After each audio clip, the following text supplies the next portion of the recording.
मैं सबसे पहले नोएडा से हमारे साथ आए समाजवादी पार्टी में जुड़ रहे किसान नेता, क्रांतिकारी और लगातार संघर्ष करने वाले सुधीर चौहान जी का मैं बहुत बहुत धन्यवाद और आभार प्रकट करता हूं। न केवल मैं उनका, उनके साथ साथ बहुत जिम्मेदार लोग, सम्मानित लोग जो लगातार किसानों के सवालों को लेकर के उनके हक, उनके सम्मान को दिलाने के लिए लगातार लड़ाई लड़ रहे हैं। मैं एक एक साथी का बहुत बहुत धन्यवाद और आभार प्रकट करना चाहता हूं। वहीं हमारे साथ जो आज जुड़ रहे हैं पूर्व में रहे विधायक अमर सिंह चौधरी जी, मैं उनका स्वागत करता हूं।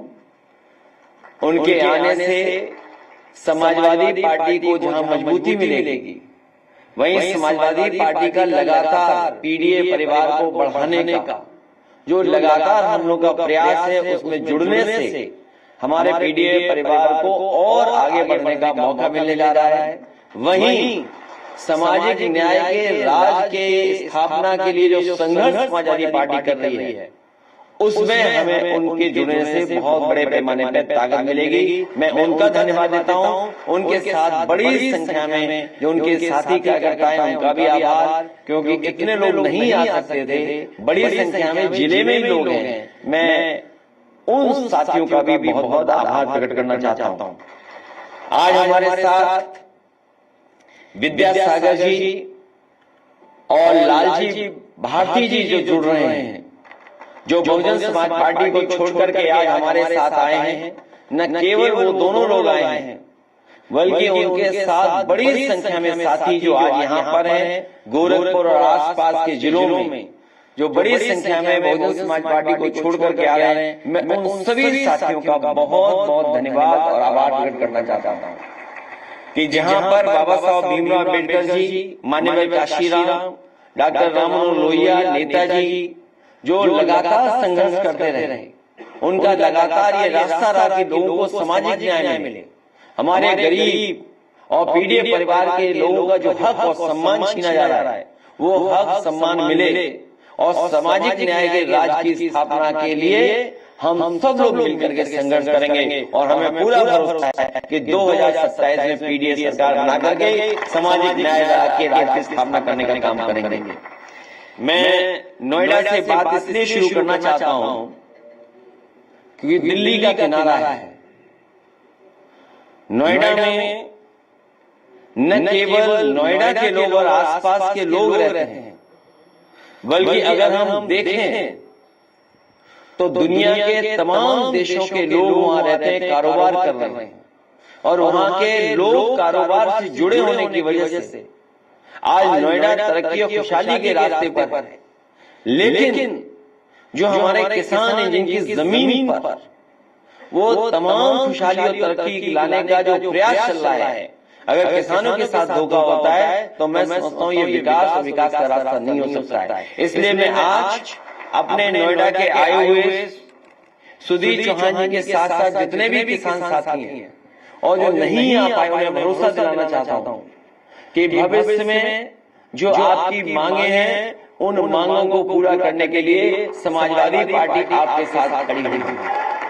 क्योंकि जमीन बढ़ नहीं सकती, जितनी खेती है, खेती करने लायक जो जमीन है वो एक्सपेंड नहीं हो सकती है।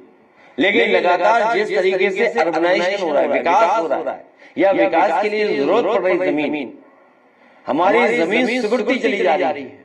और वहीं जो फैसले सरकार को लेने चाहिए थे, जिससे हमारा किसान खुशहाल होता, खुशहाली तो दूर, समय समय पर भारतीय जनता पार्टी की सरकार साजिश षड्यंत्र करती है और जो कानून है, कानून की परवाह न कर करके, दबाव बना करके, झूठे मुकदमे लगा करके, डरा करके, उनसे करार करके, सहमति करके जो जमीन छीनने का सिलसिला जारी हुआ है, हम लोग इसका विरोध करते हैं। और भविष्य में किसानों को सर्किल रेट बढ़ा करके मार्केट वैल्यू दिलाने का काम हम लोग करेंगे, जिससे कि हमारे किसान भी खुशहाल हों। आने वाले समय में समाजवादी पार्टी का यह प्रयास होगा कि आपको लखनऊ आने में 5 साढ़े 5 घंटे से ज्यादा समय न लगे। इस तरह की सड़कें हालांकि बना करके समाजवादियों ने दिखाई है, लेकिन भविष्य में वो इंफ्रास्ट्रक्चर भी बना करके देंगे जिससे कि हमारी अर्थव्यवस्था को तो लाभ पहुंचेगा ही पहुंचेगा, वहीं हमारे किसान, हमारे गरीब नौजवान, उनको रोजगार और नौकरी के भी अवसर बनने का और मिलने का मौका मिलेगा। जहां आज हम लोग यहाँ बैठे हैं, वहीं Uttar Pradesh international trade show का कार्यक्रम कर रहा है। ये तब कर रहे हैं जब ये भूल चुके हैं कि अमेरिका ने अभी अभी टैरिफ लगाया है। वन डिस्ट्रिक्ट वन प्रोडक्ट का प्रचार किया उन्होंने, लेकिन जो हमारे कारोबार करने वाले लोग हैं, जिनका नुकसान हो रहा है टैरिफ की वजह से, उनके लिए क्या सरकार ने फैसला लिया, अभी तक सरकार सामने नहीं आई है। कम से कम सरकार को जो कारोबार का नुकसान हो रहा है उसके लिए मदद करने के लिए आगे आना चाहिए, जिससे हमारा कारोबार चलता रहे, कारोबार के लोगों का नुकसान न हो। जहां पंचायत, ग्राम पंचायत और हमारे गांव की सभी पावर छीन ली गई है लगभग नोएडा जिले में। आने वाले समय में हमारे गांवों का विकास कैसे हो, गांव का विकास शहरी विकास से कैसे जुड़ सके, उसके लिए भी अगर हमें उन्हें कोई न कोई रास्ता निकाल करके उन्हें भी अधिकार देने का काम करना पड़ा, तो चाहे हमें कोई भी बदलाव लाना पड़ेगा, जो उनके अधिकार छीने गए हैं उन अधिकारों को देने का काम करेंगे, क्योंकि जो हमारे गांव है वो भी खुशहाली के रास्ते पर आगे बढ़े। मैं सभी साथियों का फिर एक बार धन्यवाद देता हूं।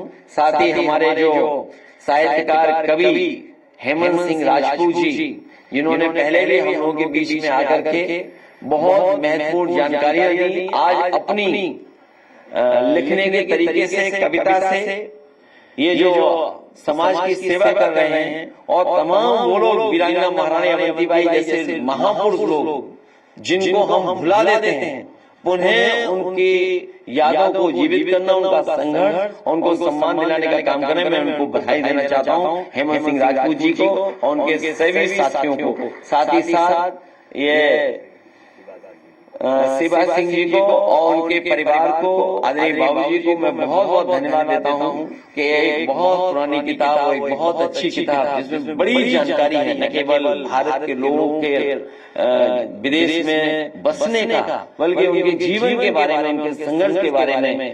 पहला गिरमिटिया जो, हाँ, और सबसे महत्वपूर्ण बात है गांधी जी, उनकी जानकारी उनके बारे में, लेकिन वहीं उस समय नेताजी ने जो सहयोग किया, और यहाँ जितने भी साहित्यकार, हमारे पत्रकार साथी सब जानते होंगे कि अगर नेताजी के पास कभी कोई आ गया होगा और कभी उन्हें जरूरत महसूस की होगी कि इस तरह के काम से समाज की सेवा होगी, तो कभी भी नेताजी पीछे नहीं हटे। उस समय जो सहयोग किया है, मैं समझता हूँ उस समय का जो हजारों का सहयोग है वो लाखों का रहा होगा।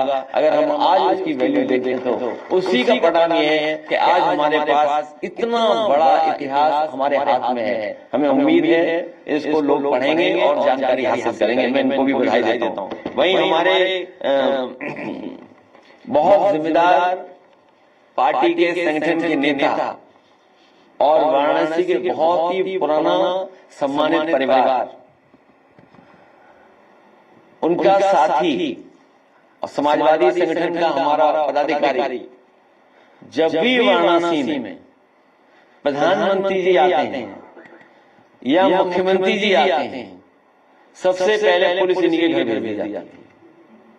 न जाने कितनी विजिट हुई होंगी, जितनी उन लोगों की विजिट हुई है उतनी ही विजिट पुलिस की इनके घर पर हुई है। इन्हें सुरक्षा नहीं दी गई है, इन्हें सुरक्षित माहौल में बैठा दिया जाता है।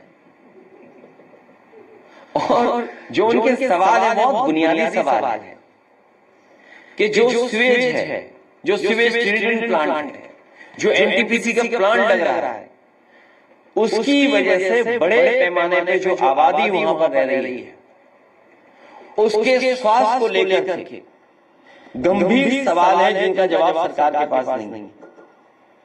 कोई प्लांट लगे, विकास हो, उसके खिलाफ हम नहीं है, लेकिन अगर आबादी के बीच में लग रहा है तो सोचिए वहां के रहने वाले लोगों के स्वास्थ्य की अगर चिंता नहीं होगी तो ऐसे विकास के साथ हम लोग कभी खड़े नहीं हो सकते। कि अगर स्वास्थ्य का नुकसान होगा, उनके शरीर का नुकसान होगा, तो हम सब मिलकर के उसका विरोध करेंगे। हमारी मांग है कि जो वहां पर sewage treatment plant, biomedical waste treatment plant, NTPC या अन्य संस्थानों के माध्यम से लग रहे हैं, कम से कम आज के समय के हिसाब से जो टेक्नोलॉजी है, जिस टेक्नोलॉजी के माध्यम से कोई भी पॉल्यूटेंट बाहर नहीं आ सकता, पॉल्यूशन नहीं हो सकता है। सरकार के पास पैसे की कमी नहीं है। सरकार खुद ही कह रही है कि हमारा बजट सरप्लस है।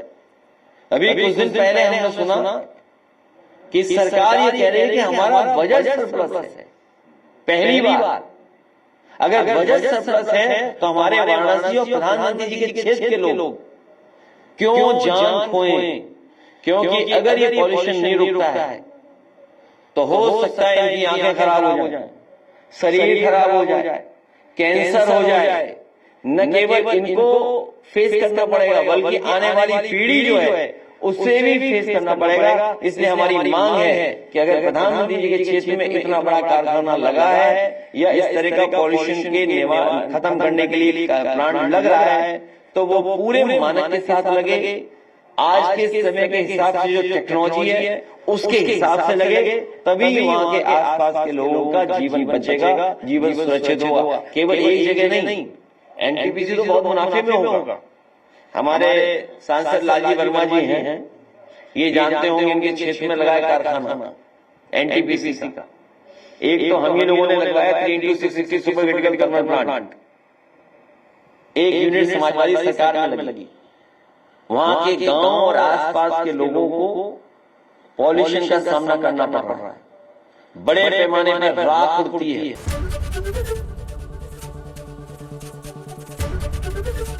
एबीपी गंगा, खबर आपकी, जुबान आपकी।